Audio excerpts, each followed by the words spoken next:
अभी हम लोग क्लास 11th में मोशन इन अ प्लेन जो आपका चैप्टर है उसका एमसीक्यू को देखने वाले हैं। ये देखने से हम लोग को एक आइडिया हो जाएगा कि आपके बोर्ड एग्जाम में भी कैसा कैसा इस टॉपिक से रिलेटेड क्वेश्चंस हो सकते हैं, है ना। तो एग्जाम में किस किस टाइप का क्वेश्चन आ सकता है। देखिए कुछ बेसिक सा क्वेश्चन यहाँ पर लिया गया, उसके बाद हम लोग और क्वेश्चन में भी जाएंगे। पहला क्वेश्चन क्या आता है, which of the following is not a scalar quantity. इनमें से कौन सा अदिश राशि नहीं है। तो कौन सा अदिश राशि नहीं है, मतलब 3 अदिश राशि है, 1 सदिश राशि है, तब तो पूछ रहा है कौन सा अदिश राशि नहीं है। तो यहाँ पर आवेग या फिर इम्पल्स जो है ये सदिश राशि है, याद रखना है। बाकी तीनों अदिश राशि है। अगला क्वेश्चन क्या आता है, which of the following is a scalar quantity. इनमें से कौन अदिश राशि है, मतलब 3 सदिश राशि है और आपको चुनने को कहा जाएगा कि 1 अदिश राशि है। तो इनमें से कौन सा अदिश राशि है, तो विद्युत धारा अदिश राशि है। विद्युत धारा को अदिश माना जाता है, याद रखिएगा। रैखिक संवेग लीनियर मोमेंटम ये भी सदिश है, एक्सेलरेशन ये भी सदिश है, और इलेक्ट्रिक फील्ड ये भी सदिश होता है। अगला क्वेश्चन क्या आता है, which of the following is a vector quantity.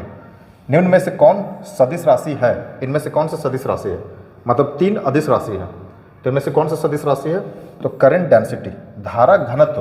याद रखिएगा, केवल अगर विद्युत धारा बोल देगा तो वह अदिश राशि है, लेकिन अगर धारा घनत्व बोल दिया, जिसको हम लोग करंट डेंसिटी कहते हैं, जे से रिप्रेजेंट करते हैं, I/A current per unit area, यह कहलाता है करंट डेंसिटी। तो ये सदिश राशि है ना, it is a vector quantity. अगला क्वेश्चन में चलते हैं हम लोग, देखिए क्या कहता है। अगला क्वेश्चन कह रहा है, the relation between the time of flight of projectile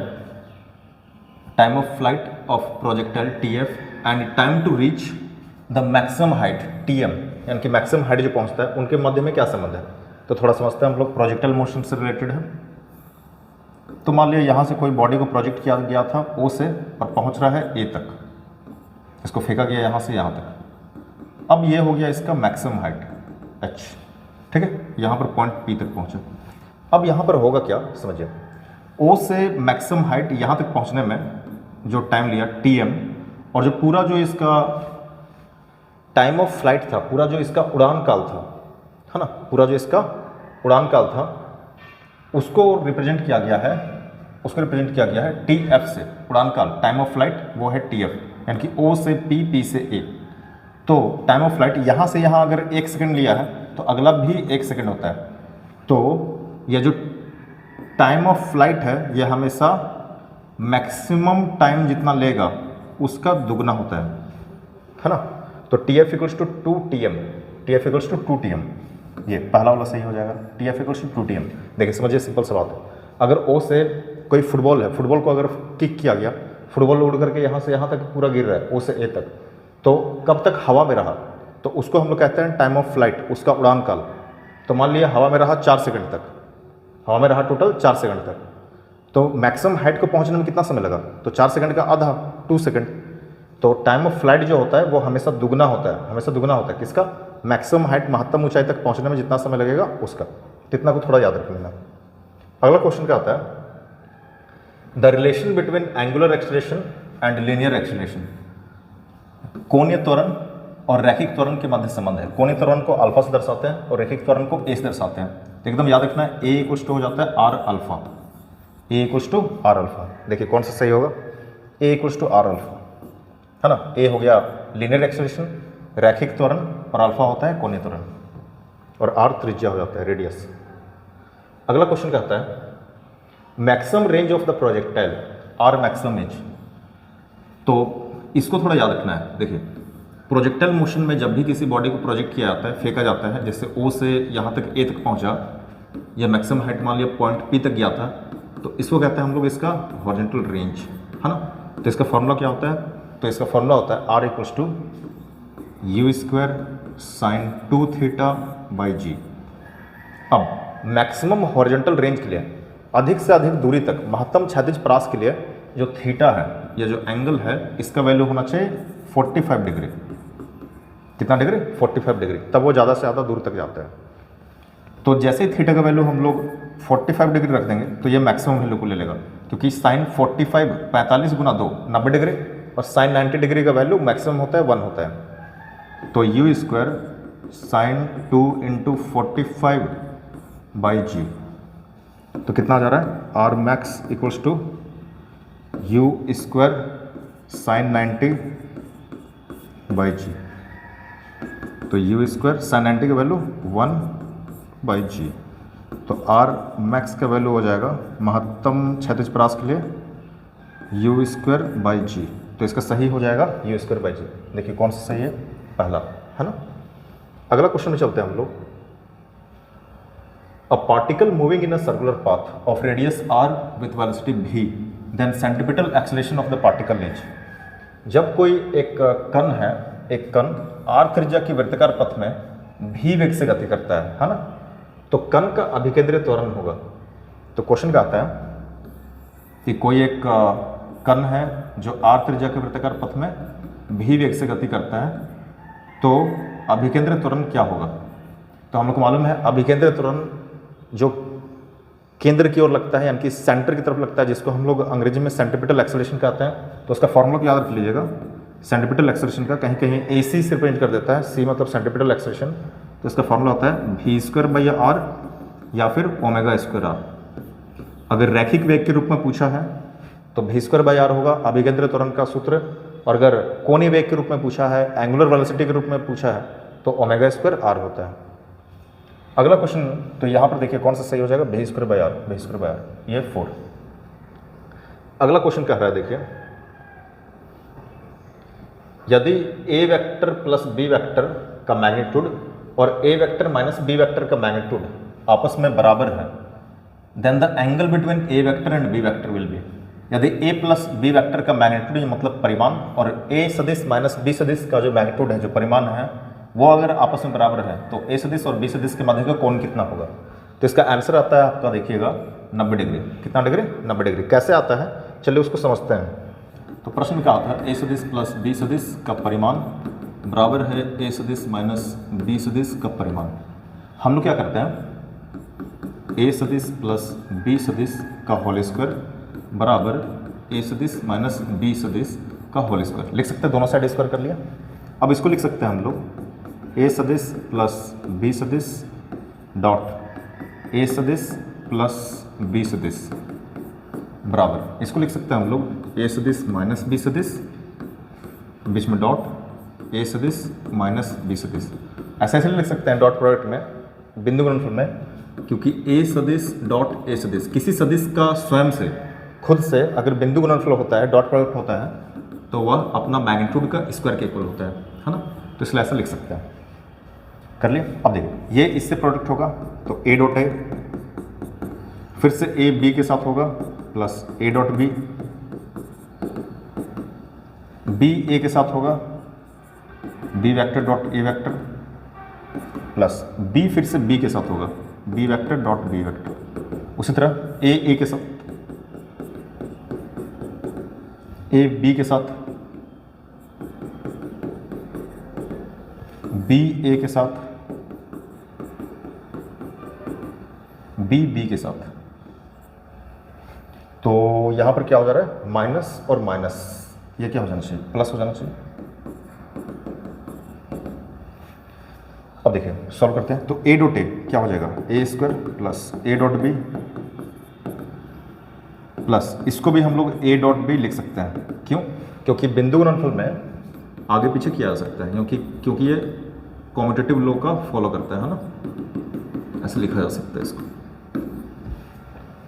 तो a डॉट b, इसको भी a dot b plus b square बराबर a square minus a dot b, और इसको भी लिख सकते हैं हम लोग a dot b। Dot product में आगे पीछे किया जा सकता है, लेकिन क्रॉस में अगर होता तो नहीं कर सकते थे, तो माइनस लगाना पड़ता है, क्योंकि वो वेक्टर प्रोडक्ट होता था, सदिश गुणनफल होता था क्रॉस वाला, प्लस b स्क्वायर। अब देखिए क्या क्या कैंसिल कर रहा है, a square plus b square, a square plus b square, क्योंकि इधर आता तो माइनस आता, कट जाता। a dot b, a dot b, 2a dot b,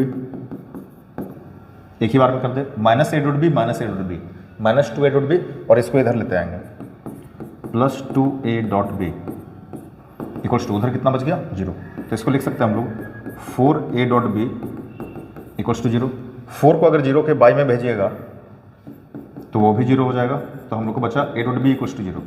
हम लोग को मालूम है डॉट प्रोडक्ट कॉस में टूटता है, तोड़ दीजिए आप इसको। तो a vector dot B vector equals to हो जाएगा ए बी कॉस थीटा, ये इसका फॉर्मूला होता है ना, इक्वल्स टू 0। अब देखिए यहाँ पर ए बी कॉस थीटा बराबर 0 हो रहा है, तो इनमें से कोई तो 0 होगा, तब तो ये इनका गुणनफल 0 हो रहा है, प्रोडक्ट 0 हो रहा है। तो ए जो मैग्नीट्यूड में ये तो 0 नहीं हो सकता है, बी का भी मैग्नीट्यूड 0 नहीं है, तो किसको 0 होना होगा? कॉस थीटा को ही 0 होना होगा, कॉस थीटा को ही, क्योंकि ए का तो वैल्यू है वो तो 0 नहीं ना हो रहा है, बी का तो वैल्यू है वो भी 0 नहीं हो सकता है, तो किसको 0 होना होगा? कॉस थीटा को 0 होना होगा। और कॉस कितना डिग्री 0 होता है? तो हम लोग को मालूम है कॉस 90 डिग्री का वैल्यू 0 होता है। और अगर हम लोग कंपेयर करें तो देखिए कॉस मैच कर रहा है, 0 मैच कर रहा है, तो थीटा का वैल्यू किसके बराबर हो जाएगा? 90 डिग्री। तो इसीलिए थीटा किसके बच का कौन था? ए वेक्टर डॉट बी वेक्टर, ए सदिश और बी सदिश के मध्य का कौन? थीटा था। तो थीटा का जो वैल्यू होगा वो होगा 90 डिग्री। कब? जब यदि दो सदिश का योग और उसका जो मैग्नीट्यूड है, जो परिमाण है, और दो सदिश का अंतर और उसका जो मैग्नीट्यूड है वो अगर आपस में बराबर होता है, तो कभी भी क्वेश्चन में पूछ दे तो उनका मध्य का कोण कितना होगा? तो 90 डिग्री। आपको सॉल्व करने का भी जरूरत नहीं है, लेकिन हम सॉल्व करके आपको दिखा दिया, तो टिक कर देना है 90 डिग्री।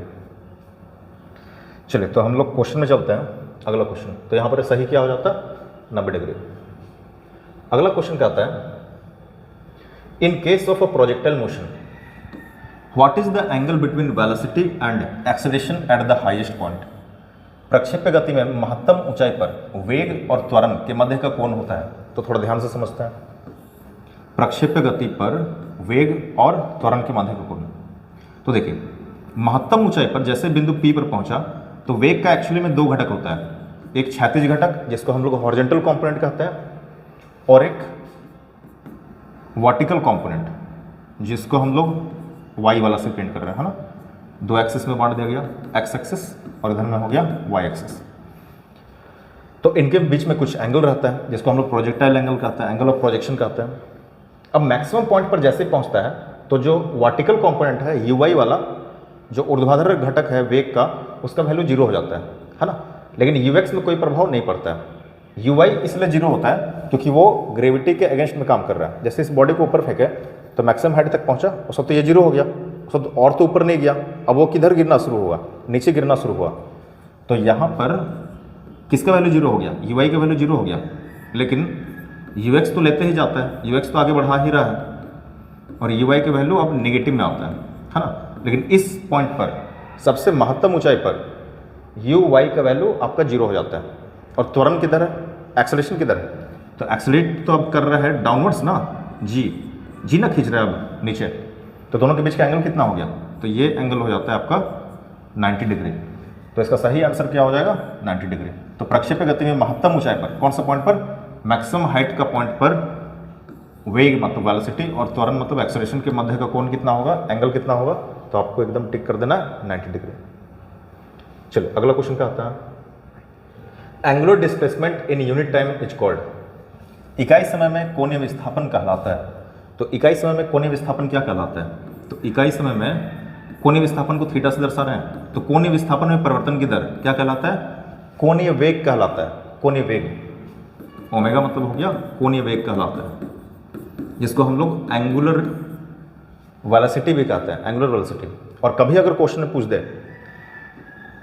एंगुलर वेलोसिटी में the time rate of change, वो क्या कहलाएगा? तो एंगुलर एक्सेलरेशन कहलाएगा। क्या कहलाएगा? एंगुलर एक्सेलरेशन मतलब कोणीय त्वरण, कोणीय त्वरण। तो यहां पर क्या पूछ रहा था? इकाई समय में कोणीय विस्थापन क्या कहलाता है? Angular displacement in unit time कहलाता है एंगुलर वेलोसिटी। और अगर क्वेश्चन ऐसा पूछ देता angular velocity in unit time is called, angular velocity in unit time is called, तो आपका हो जाता एंगुलर एक्सेलरेशन बस। तो इसका सही उत्तर हो जाता एंगुलर वेलोसिटी, एंगुलर वेलोसिटी। अगला क्वेश्चन कहता है relation between time period and frequency is. तो याद रखना एकदम, टाइम पीरियड और फ्रीक्वेंसी एक दूसरे का रेसिप्रोकल होता है, एकदम उल्टा होता है। तो कौन सा सही होगा? टाइम पीरियड और फ्रीक्वेंसी एक दूसरे का एकदम रेसिप्रोकल होगा। तो ये भी सही है, क्योंकि फ्रीक्वेंसी को ही आप अगर इधर लेते आएगा तो क्या हो जाएगा? 1/t। जब इसको ऐसा लिख सकते हैं, इसको भी ऐसा लिख सकते हैं, तो ये वाला सही है पहला। अगला क्वेश्चन में चलते हैं हम लोग। Path followed by projectile is called. प्रक्षेप्य गति जब किसी वस्तु को किसी कोण बना करके फेंक दिया जाता है, जैसे कोई पत्थर को कुछ कोन बना करके फेंकते हैं तो ऐसा नहीं गिरता है। तो जो पथ है वो क्या कहलाता है?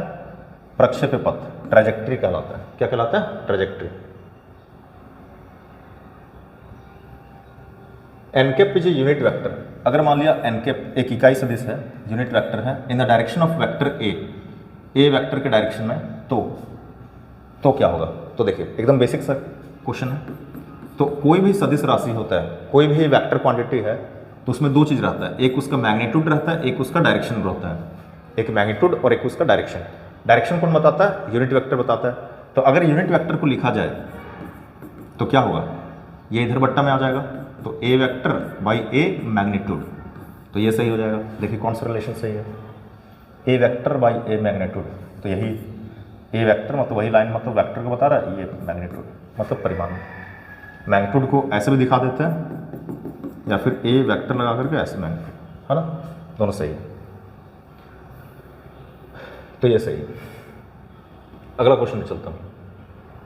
When a particle moves on a circular path, जब कोई वस्तु या फिर कण सर्कुलर पाथ में मूव करता है, गति करता है, then the force that keeps it moving with uniform velocity is, तो कौन सा वह बल है जो वस्तु को एक समान चाल से घूमने में मदद करता है? यूनिफॉर्म वेलोसिटी नहीं होता, यूनिफॉर्म स्पीड होता है ना, क्योंकि वेलोसिटी तो डायरेक्शन तो लगातार चेंज होते रहता है। तो कौन सा होता? Centripetal force. देखिए जैसे कोई बॉडी या कोई पार्टिकल सर्कुलर पाथ में मूव कर रहा है, आर रेडियस का सर्कुलर पाथ में, तो उसका वेलोसिटी का डायरेक्शन जो है वो तो लगातार चेंज होता है ना। तो कोई भी बॉडी सर्कुलर पाथ में तभी मूव कर पाता है जब उसके पास कौन सा फोर्स रहता है? सेंट्रीपिटल फोर्स लगता है। इन सर्कुलर मोशन, वृत्ताकार गति में, वृत्तीय गति में क्या होता है? देखिए समझते हैं। जब कोई सर्कुलर मोशन होता है, जैसे मान लेते हैं आर रेडियस का एक सर्कुलर पथ है, आर त्रिज्या की एक वृत्ताकार पथ है, तो उसमें कण का जो वेग होता है उसका दिशा लगातार बदलते रहता है। वेलोसिटी तो वेक्टर क्वांटिटी है ना, तो उसका डायरेक्शन ऑफ मोशन लगातार बदलते रहता है। तो direction of motion is fixed. कण की गति नियत रहती है, तो निश्चित रहती है, ऐसा बात नहीं है, वो तो बदलते रहता है। Direction of motion changes continuously. गति की जो दिशा है वो लगातार परिवर्तित होती है, ये सही बात बोल रहा है। एक्सेलरेशन इज जीरो, त्वरण शून्य होता है, ये भी गलत बात बोल रहा है, क्योंकि इसमें तो अभिकेंद्रिय त्वरण रहता है ना, जिसकी दिशा केंद्र की ओर होती है, ठीक है, क्योंकि अभिकेंद्रीय बल भी लगता है, और बल बराबर क्या होता है? एम ए, तो ये भी तो केंद्र की ओर होता है, तो त्वरण तो शून्य नहीं हो सकता है। वेग इज कांस्टेंट, यानी कि वेलोसिटी इज कांस्टेंट, तो क्या वेग नियत होता है? नहीं, वेग तो सदिश राशि हो, तो दिशा है, तो वो तो लगातार बदल रहा है, तो ये भी सही नहीं है ना। तो सही उत्तर क्या हो जाता? 15 का दूसरा। अगला क्वेश्चन में चलते हैं। Which of the following is not a property of a null vector? निम्न में से कौन सा शून्य सदिश का गुण नहीं है? तो निम्न में से कौन सा शून्य सदिश का गुण नहीं है? जब भी कोई सदिश से शून्य सदिश जुड़ता है तो एक सदिश ही रहता है, क्योंकि शून्य सदिश से कोई फर्क नहीं पड़ता है। जब कोई अदिश राशि शून्य सदिश से गुना होता है तो जीरो का जीरो कर देगा, जीरो से गुना होगा जीरो हो जाएगा। यहाँ पर देखिए, जब कोई जीरो से कोई सदिश राशि गुना हो रहा है तो क्या सदिश बचेगा? वो तो जीरो ना कर देगा, ए तो नहीं बचेगा, वो तो जीरो ना ले लेगा। तो ये आपका सही है, मतलब कि ये गुण उसका नहीं है, यानी कि गलत बात बोल रहा है।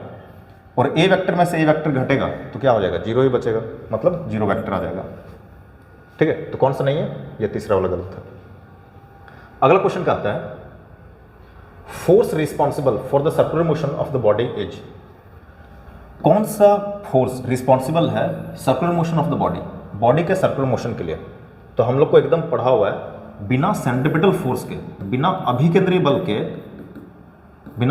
बल के सेंट्रीपिटल फोर्स के कोई भी बॉडी सर्कुलर पाथ में मूव नहीं कर सकता है। तो कौन सा सही होगा? Centripetal force. अगला क्वेश्चन क्या आता है? 2 बुलेट्स आर फायर्ड साइमल्टेनियसली, 2 गोलियां हैं जिन्हें एक ही समय में, साइमल्टेनियसली मतलब होता है एक ही समय में फायर की गई है, दागी गई है। हॉरिजॉन्टली मतलब इस तरीक़ा से, है ना, ऐसे दागी गई है। एंड विद डिफरेंट स्पीड्स, और अलग अलग चाल से दागी गई है। फ्रॉम द सेम प्लेस, एक ही जगह से और अलग अलग चाल से दागी गई है। Which bullet will hit the ground first? मान लेते हैं यहाँ पर 2 गोली है, एक ही जगह से प्रक्षेपित की जा रही है, तो गोली तो एक्चुअली यहाँ से होता, पूरा शुरू यहीं से आता, लेकिन यहाँ पर बोर्ड में तो हम ऐसे और ऐसे दिखा नहीं पा रहे हैं, तो इसको थोड़ा सा नीचे दिखा लेते हैं। मान ली ए गोली ए है, ए गोली बी है, इसको V1 चाल से फेंका गया, इसको V2 चाल से, लेकिन दोनों का ऊंचाई जो है वो सेम है, तल से कितना है, एच ऊंचाई पर है। कितना ऊंचाई पर है, एच ऊंचाई पर है ना। अब दूरी कितना तय करता है, तो उसके लिए सूत्र होता था एस बराबर U T plus half A T square. तो देखिए एस की जगह हम लोग एच लिख लिए, ऐसे करके जब गिरेगा तब तो यही से नहीं गिरेगा। तो यहाँ पर क्या हो रहा है देखिए, यू प्रारंभिक वेग क्या है, गोली तो शुरू में विरामावस्था में रहती है, जब बंदूक से दागी जाती है तब ना वो गति को पाती है। तो यू का वैल्यू तो 0 हो गया, टी हाफ, एक जगह कितना लिख सकते हैं, जी, क्योंकि वो तो नीचे गिरेगा गुरुत्व त्वरण के कारण, एक्सेलरेशन ड्यू टू ग्रेविटी के कारण, और टी स्क्वायर। तो एच इक्वल्स टू हो गया जी टी स्क्वायर बाई 2। तो टी स्क्वायर बराबर लिख सकते हैं हम लोग 2h बाई जी। तो t इक्वल्स टू कितना, √2h बाई जी। तो हम लोग देख पा रहे हैं यहाँ पर जब दो गोली को एक ही बिंदु से, एक ही समय से और एक ही ऊंचाई से जब प्रक्षेपित किया जाता है, गोली फायर किया जाता है, अलग अलग वेग से फायर किया जा रहा है, लेकिन फिर भी समय क्या रहेगा, दोनों का सेम ही रहेगा। एक ही टाइम में दोनों ग्राउंड को स्ट्राइक करेगी। क्यों? क्योंकि टाइम जो है वह स्पीड से इंडिपेंडेंट आ रहा है। क्या v1 v2 v पर डिपेंड कर रहे हैं, नहीं कर रहे हैं। और h जो है वो दोनों गोली का ऊंचाई जो हॉरिजॉन्टल पर है वो तो सेम हाइट पर से प्रोजेक्ट किया जा रहा है, और g का वैल्यू दोनों गोली के लिए समान ही होगा, जो कि 9.8 का आता है। तो इसलिए टाइम क्या हो जाएगा, सेम रहेगा। तो इसका सही उत्तर हो जाता बोथ विल रीच साइमल्टेनियसली, दोनों गोलियां एक ही समय पर पहुंचेंगी ग्राउंड पर, है ना। क्वेश्चन नंबर 19 का आता है Which of the following operations between the two vectors can yield vector perpendicular to either of them? निम्न में से दो सदिशों के मध्य में कैसा ऑपरेशन हो, क्या दोनों वेक्टर आपस में जुड़ जाए, दोनों वेक्टर आपस में घट जाए, बिंदु गुणनफल हो कि क्रॉस प्रोडक्ट हो, है ना, डॉट प्रोडक्ट हो कि क्रॉस प्रोडक्ट हो, कैसा हो कि दोनों वेक्टर्स का जो प्रोडक्ट या फिर कुछ भी हो, जो ऑपरेशंस है वो क्या हो जाए, एक वेक्टर ही रहे और दोनों वेक्टर के परपेंडिकुलर भी रहे। जैसे देखिए क्वेश्चन में क्या समझाना चाह रहा है, क्या कहना चाह रहा है, एक वेक्टर ए वेक्टर और बी वेक्टर के बीच में कैसा ऑपरेशन करोगे, कैसा संक्रिया करोगे कि तुमको एक वेक्टर मिल जाए और ये दोनों वेक्टर के परपेंडिकुलर हो, ये तीसरा वेक्टर। ये कहना चाह रहा है इंग्लिश में, which of the following operations, इनमें से 4 दिया है option, between the two vectors, दोनों वेक्टर्स के बीच में कैसा ऑपरेशन करो, can yield a vector perpendicular, जिसके कारण एक तुमको लंबवत सदिश मिले, वेक्टर मिले, टू आइदर ऑफ देम, दोनों वेक्टर्स के परपेंडिकुलर भी मिले और वेक्टर भी मिले। तो इसके बीच में होना चाहिए क्रॉस प्रोडक्ट, क्योंकि हम लोग को मालूम है क्रॉस प्रोडक्ट किस में टूटता है, A B sine theta N K, ऐसे में टूटता है ना। अब अगर इसको हम लोग देखें, तो देखिए क्या है इसका, हम लोग क्रॉस प्रोडक्ट में क्या देखते हैं, आई केप क्रॉस जे केप बराबर क्या आ जाता है, के केप। अब इसी से सारा चीज़ क्लियर हो जाएगा मेरी बात। देखिए कैसे, जैसे ये एक्स एक्सिस, ये हो गया आपका वाई एक्सिस। एक्स एक्सिस का डायरेक्शन कौन बताता है, आई केप, वाई का डायरेक्शन कौन बता रहा है, जे केप। और ये हो गया जेड एक्सिस, जेड एक्सिस का डायरेक्शन बता देता है k cap. I cap cross j cap, cross मतलब ही रोटेशन का इफेक्ट होता है, और उसका डायरेक्शन बताता है राइट हैंड स्क्रू रूल। तो देखिए i cap cross j cap, cross मतलब ही घूमना है, तो आई केप एक्स से वाई की तरफ जा रहा है, तो थंब किधर जा रहा है, बाहर की तरफ, परपेंडिकुलर बाहर की तरफ, और बाहर की तरफ जा रहा है मतलब कौन से एक्सिस के अबाउट, जेड एक्सिस के अबाउट, और जेड का डायरेक्शन कौन बताता है, के केप, जेड का डायरेक्शन के केप। तो इनके बीच में कैसा प्रोडक्ट होना चाहिए, क्रॉस प्रोडक्ट या फिर वेक्टर प्रोडक्ट। तो इसका सही आंसर क्या होना चाहिए, क्रॉस प्रोडक्ट या फिर वेक्टर प्रोडक्ट। समझ में आ रहा है। चलिए अगला क्वेश्चन में चलते हैं, देखिए क्या कहता है, the horizontal range of the projectile is maximum, जो क्षैतिज परास है किसी प्रोजेक्टाइल का प्रक्षेप्य गति का वो महत्तम होगा जब एंगल ऑफ प्रोजेक्शन क्या होगा, तो एकदम याद रखना है 45 डिग्री। तो महत्तम क्षैतिज परास तक फेंकना है तो थीटा का वैल्यू को कितना रखा जाता है, 45 डिग्री, है ना। और अगर मैक्सिमम हाइट तक फेंकना है, अधिक से अधिक ऊंचाई पर चल जाए, तो थीटा का वैल्यू होना चाहिए 90 डिग्री। इसलिए रॉकेट सबको जब अधिक ऊंचाई पर फेंकना रहता है तो ऐसा रखा जाता है, सरफेस के परपेंडिकुलर, तब ये ऊपर जाता है। लेकिन अधिक से अधिक डिस्टेंस पर फेंकना है तो उसको फेंका जाता है 45 डिग्री पर। अगला question, which of the following remains constant for a projectile motion, प्रक्षेप्य गति में निम्न में से कौन सा चीज नियत रहता है ना। तो समझिए, थोड़ा समझते हैं हम लोग इसको बढ़िया से। जैसे ही कोई प्रोजेक्टाइल मोशन होता है तो ये एक्स एक्सिस हो गया, ये मोशन इन अ प्लेन का एग्जाम्पल है ना। तो देखिए यहाँ पर जो वेलोसिटी है, जैसे यू वेलोसिटी से अगर प्रोजेक्ट किया गया और थीटा एंगल से, तो इसका दो कंपोनेंट डिवाइड हो जाता है, एक एक्स कंपोनेंट और एक वाई कंपोनेंट। एक हॉरिजॉन्टल कंपोनेंट एक्स वाला और एक वर्टिकल कंपोनेंट वाई वाला। हॉरिजॉन्टल जो कंपोनेंट है वह बॉडी को आगे की ओर ले जाता है और वर्टिकल वाला उसको ऊपर ले जाता है। जब मैक्सिमम हाइट पर जाता है पॉइंट पी पर मान लीजिए, तो ये जो ऊपर ले जाने वाला जो कंपोनेंट है उसका वैल्यू जीरो हो जाता है। क्यों जीरो होता है? क्योंकि जैसे इस बॉडी को ऊपर फेंके तो कुछ हाइट तक तो ऊपर गया, उसके बाद ग्रेविटी तो नीचे न लग रहा था, तो उसके ऑपोजिट में जा रहा था, लगातार कम होते जा रहा था, एक हाईएस्ट पॉइंट पर जाकर के वो जीरो हो गया जो ऊपर ले जाने वाला था, और बाद में ग्रेविटी अपना काम दिखाता है, नीचे खींच लेता है। तो यहाँ पर यू आई का वैल्यू जीरो हो जाता है, लेकिन यू एक्स तो ग्रेविटी के ऑपोजिट में काम नहीं ना कर रहा है, ग्रेविटी तो नीचे लग रहा था, ये तो उसके परपेंडिकुलर है, तो इसका कुछ ऑपोजिट नहीं कर पाता है ग्रेविटी, इसलिए यू एक्स वाला जो है ये तो आगे बढ़ते जाता है और अब ग्रेविटी अपना रोल दिखाता है तो इसको नीचे लाता है, तो किस में कोई चेंज नहीं हो रहा है। तो याद रख लेना, ऐसा क्वेश्चन कभी भी पूछेगा। हॉरिजॉन्टल कंपोनेंट ऑफ जो वेलोसिटी है, वेग का जो क्षैतिज घटक है उसमें कोई परिवर्तन नहीं होता है। तो हॉरिजॉन्टल कंपोनेंट ऑफ वेलोसिटी, वेग का क्षैतिज घटक में कोई परिवर्तन नहीं होगा प्रक्षेप्य गति में। प्रोजेक्टाइल मोशन मतलब प्रक्षेप्य गति में। अगला क्वेश्चन क्या आता है देखिए, when angular velocity changes with respect to time, जब कोणीय वेग समय के सापेक्ष परिवर्तित होता है तो क्या कहलाता है? तो कोणीय वेग को हम लोग ओमेगा से दर्शाते हैं, समय को तो टी से दर्शाते हैं, तो D omega by D T कोणीय वेग में परिवर्तन हो रहा है समय के साथ, तो ये क्या कहलाता है? कोणीय त्वरण कहलाता है। क्या कहलाता है? कोणीय त्वरण, जिसको हम लोग एंगुलर एक्सेलरेशन कहते हैं। तो इसका सही आंसर क्या होना चाहिए? एंगुलर एक्सेलरेशन इज प्रोड्यूस्ड, है ना। तो इस तरह से हम लोग क्वेश्चंस को सॉल्व किया। मोशन इन अ प्लेन से रिलेटेड जितना क्वेश्चंस हो सकता था, जो आपके परीक्षा में भी पूछे जा सकते हैं, तो आप इन क्वेश्चंस को थोड़ा रिवाइज कर लीजिएगा, फॉर्मूला जितना भी है सारा को याद कीजिए। ऑल द बेस्ट परीक्षा के लिए। और जो चैनल में पहली बार जुड़ रहे हैं वो चैनल को सब्सक्राइब कर लें, और हम लोग इसी तरह से इंपॉर्टेंट क्वेश्चंस का जो सीरीज है वो हम लोग का आते रहेगा। चलिए, वीडियो में बने रहने के लिए, लास्ट तक देखने के लिए सभी को थैंक यू।